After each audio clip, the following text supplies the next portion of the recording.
I represented myself in court. No lawyer. No team. Just a file in my hand and a chair at the defense table. My wife sat across from me with her attorney, and the man she had chosen over me. They weren't subtle. They didn't need to be. You couldn't even hire a lawyer? Her lover whispered, just loud enough for the room to hear.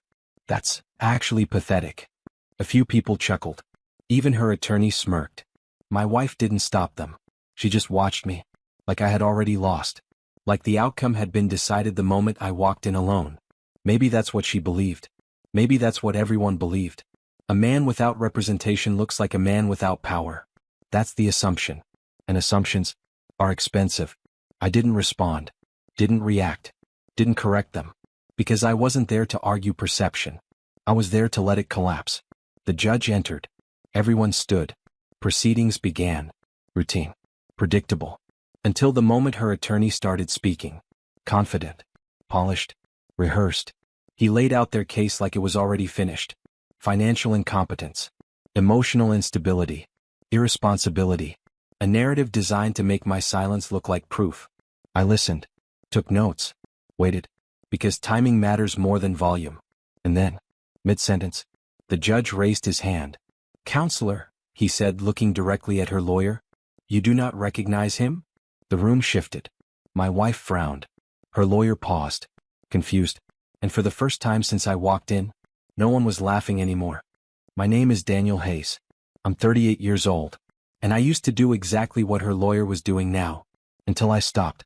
10 years ago, I walked away from a corporate litigation career most people would spend a lifetime chasing. High-profile cases. 7-figure disputes. Rooms where outcomes were decided before anyone spoke. I knew the system. Not from the outside. From the inside. That's why I didn't hire a lawyer. Not because I couldn't afford one. Because I didn't need one. Should I? I asked calmly, looking at the judge. A small pause. Then he leaned back slightly. "That depends," he said. "Do you intend to proceed pro se with full awareness of the standards?" "I do," I replied. Her lawyer shifted now. Subtle. But visible.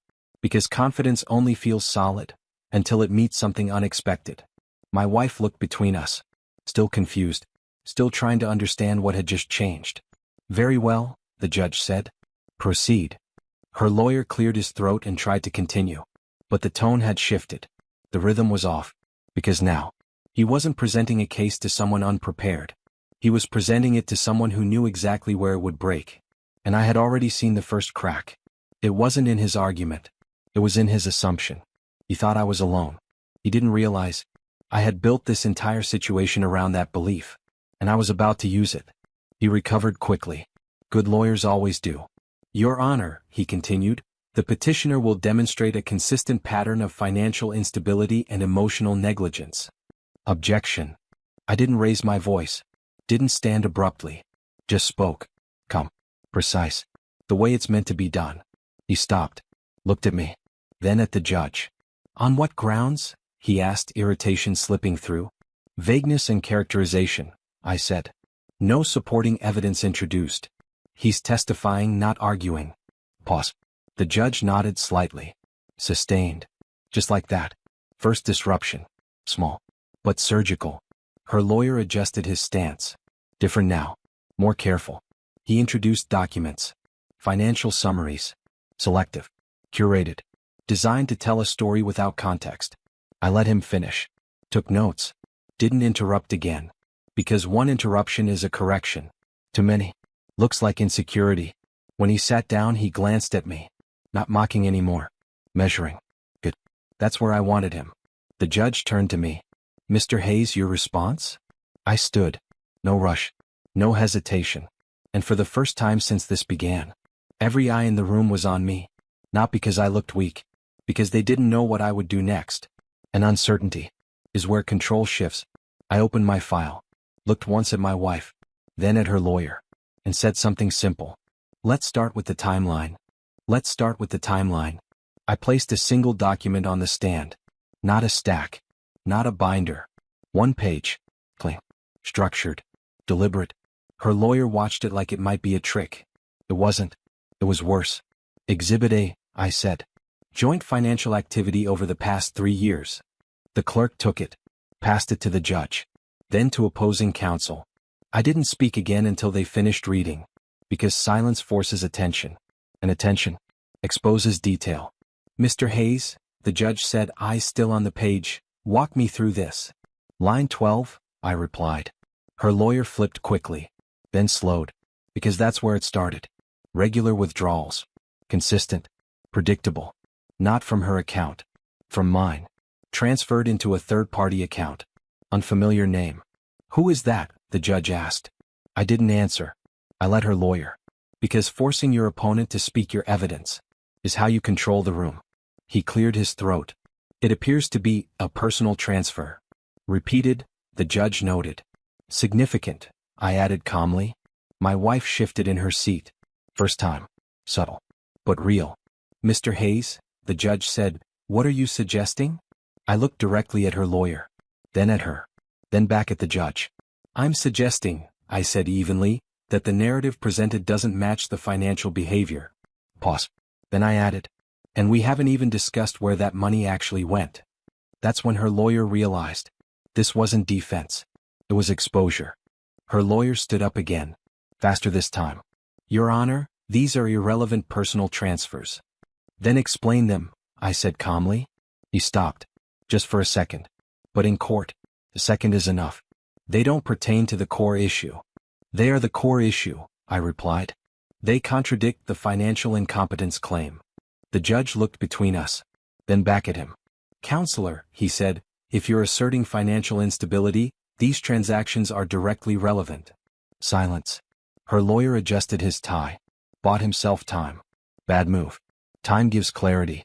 Those transfers, he said carefully, were made voluntarily. By whom? I asked. He hesitated. Because he didn't know. And not knowing in court is visible. I stepped forward slightly. Let me help, I said. Then I placed another document. Exhibit B, authorization logs. The clerk passed it along. I watched his face as he read. That's where it changed. Because this time, it wasn't assumption. It was proof. Those transfers, I continued, were initiated from a device not registered to me. Pause. Then I added. During hours I was documented to be at work. The judge looked up. Sharp now. Focused. And whose device was it? He asked. I didn't answer. I looked at her.